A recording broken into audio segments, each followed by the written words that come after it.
Hello and welcome back to another thrilling statistics warm-up. All right, let's see what we have today. A survey of a high school class asked the following questions. Are you male or female? Do you participate in a club or sport? What is your height in inches? How many minutes do you study on a typical weekend? Is statistics supercalifragilisticexpialidocious? All right, so the figure below shows graphs of the student responses in scrambled order. Which graph goes with each question? Explain your reasoning. Which question is not represented below? All right, so if we're trying to sort of match these up, you're kind of trying to looking for sort of identifying characteristics that might match up with the different questions. So let's start with this one right here. All right. This looks a lot like a normal distribution or sort of a bell curve. And that often sort of reflects things like height. So this is probably height, where you have a lot of people in the middle and then some people that are really tall and some people that are really short. All right. But this sort of follows a normal distribution. And normal distribution is something we're going to be talking about a lot in the coming weeks, but it's probably something you might have also heard during Algebra 2. All right, so that checks off this one right here. How many minutes do you study on a typical weeknight? Well, most people aren't going to study unless they have a test. So probably there's going to be a lot at the low end and then a few sort of moving out for people that just like study all of the time. So I would say that this one right here is probably the study question. And again, most people would only study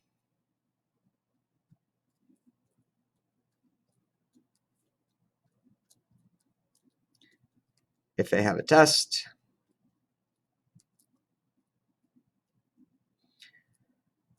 All right, that leaves us with, do you participate in a club or a sport? Are you male or female?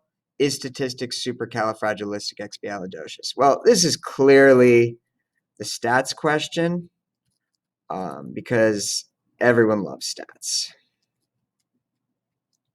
I think that probably just goes without saying.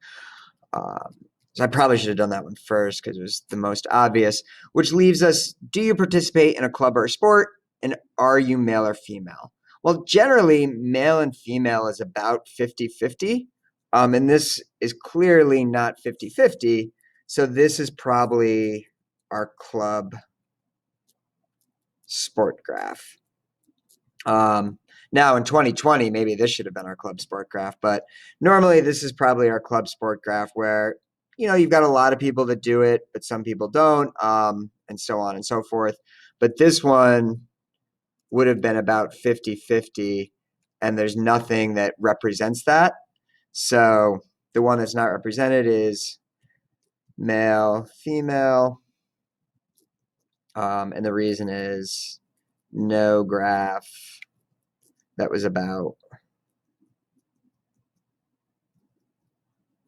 50-50. All right, so again, it's just this idea of trying to get a feel for data, think about the types of things you should be seeing so that if you get a strange result, it sort of throws up some red flags. All right, but again, just kind of interpreting and thinking about data. All right, the histogram below shows the distribution of lengths of words used in Shakespeare's plays.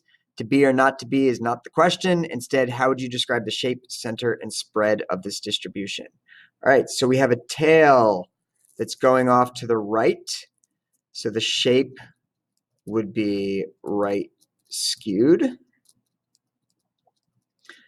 right, the center, well, given that the shape is right skewed, that tells me that I should be using the median.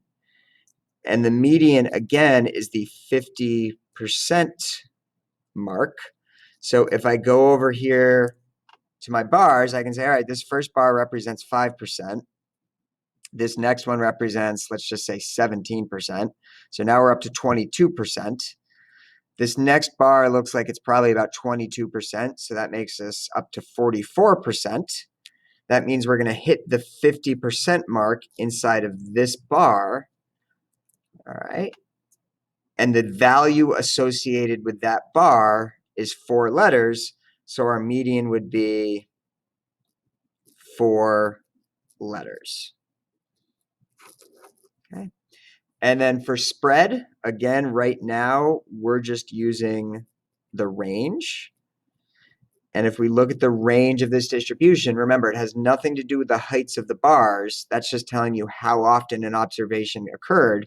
The range would be the 12 words minus the 12 letters minus the 1 letters.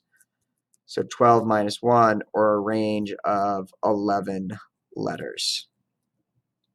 All right, so that would be the information that you need, and that's how you would get it from a relative frequency histogram. All right, let's flip it over to the back. All right, so burning fuels in power plants emits carbon dioxide, which contributes to global warming. It's not a hoax. The table below shows carbon dioxide emission per person from countries with populations of at least 20 million.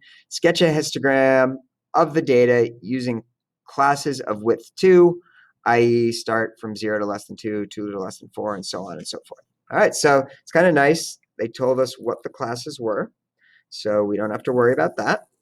So here's my 0, here's my less than 2, less than 4, less than 6, less than 8, less than 10, less than 12, less than 14, less than 16, less than 18, less than 20, right?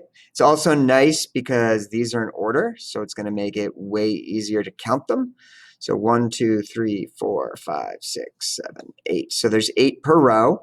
So we know in the first column, we've got 8, 16, 17, 18, 19. All right, it's less than 2, so we're not going to be including this 2. So we know this first bar is going to have to go up to 19. So why don't I go up by 5s here? We'll say this is 5, this is 10, this is 15, this will be 20. Again, remember, this vertical scale is just your counts, and then this scale under here would be your carbon dioxide. All right, so like we said, the first one had 19, so I'm going to draw my first bar right here and make that 19. I don't know why I had that little dip there, but 19. All right, so this one was 19, and I'm just going to write that in there so that if you're checking your work, it's easier to check your work.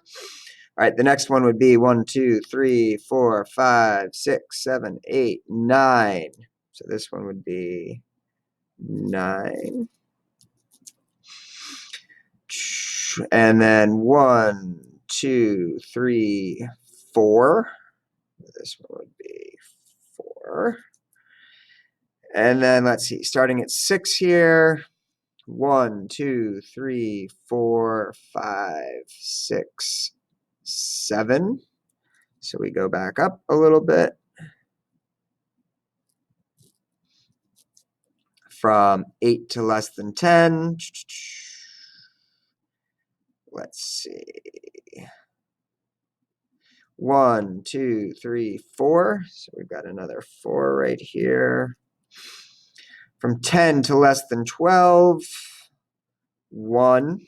So we've just got a 1 there. From 12 to less than 14, we've got another 1.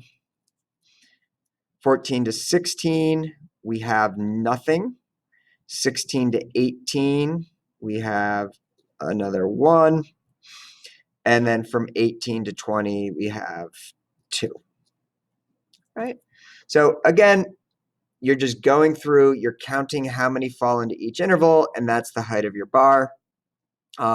In total, there were 8, 16, 24, 32, 40, 48 observations.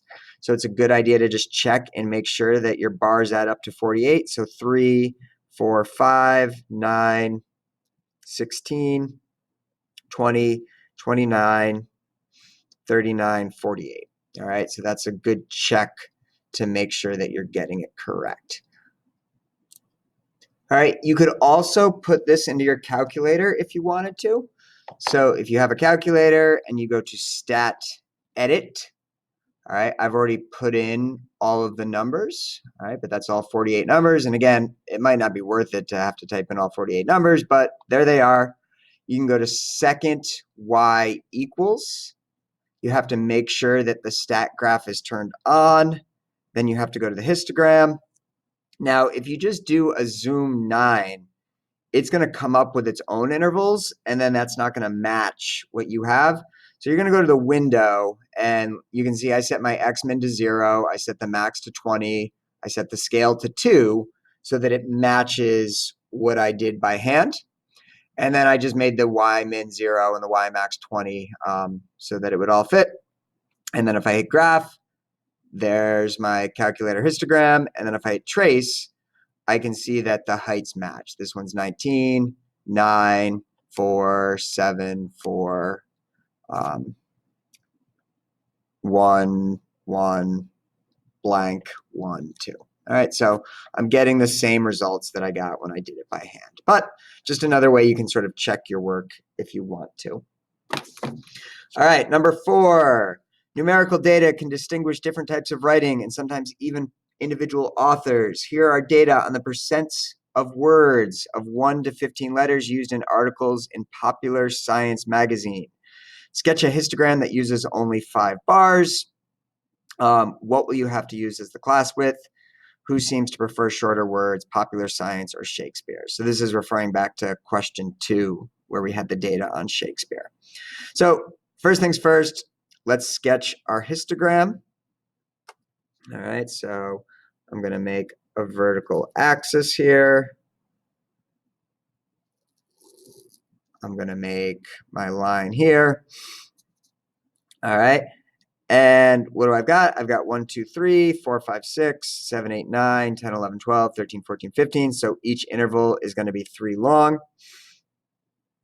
So I'm going to go from 1 to less than 4, because that'll be 1, 2, 3.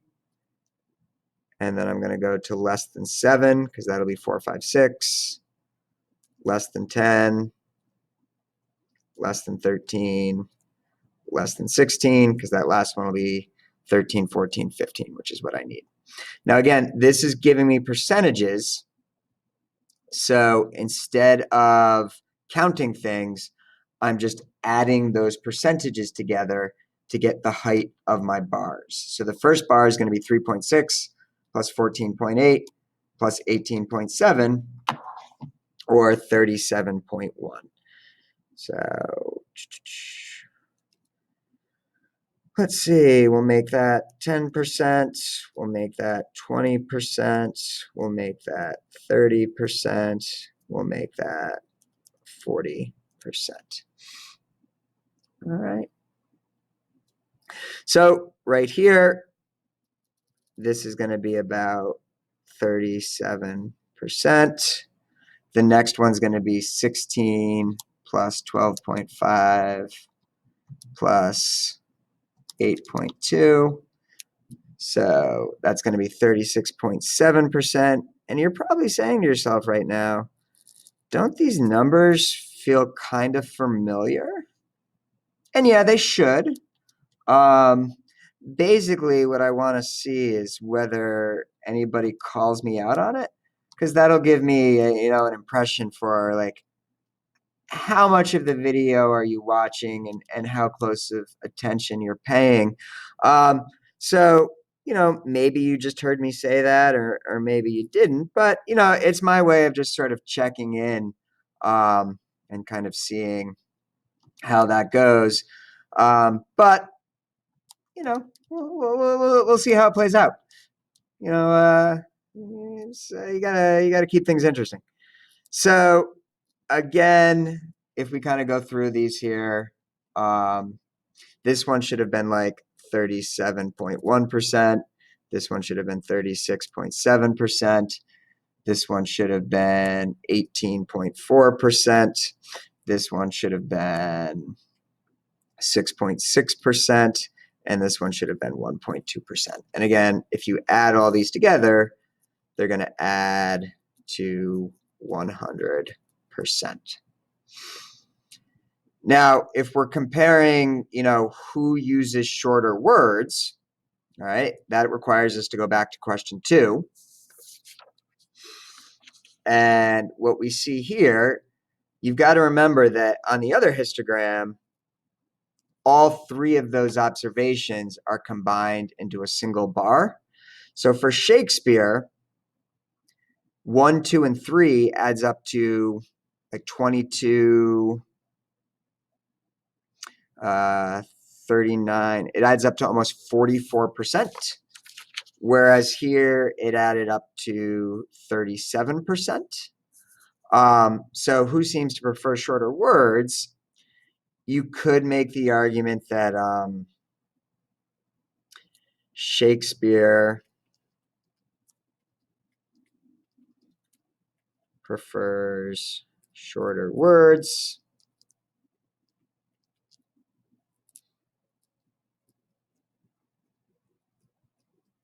because roughly 44% of his words were 3 letters or less, versus roughly 37% for popular mechanics. All right, but main thing is just to make sure that you don't fall in the trap of saying like, oh, this first bar matches up with this first bar. No, because of how we did the horizontal scales, these 3 bars added together match up to just this single bar right here. The other way to compare it would be to look at the medians. So if you were to look at the medians, they do actually have the same median. All right, so the median for this one is again 3.6, 14.8, 18.7 adds to 37.1. If we add another 16% to that, that's going to bring us to 53.1%.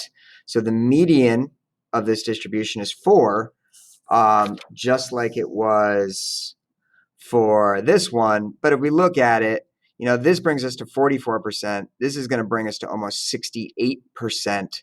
So we still have way more like shorter words in this graph than we do in this graph. All right. So yes, their medians are the same, but if we start looking in more detail, we can see that it is shorter for this. All right. So I hope that was helpful. Have a good day, and I will see you when I see you. Bye.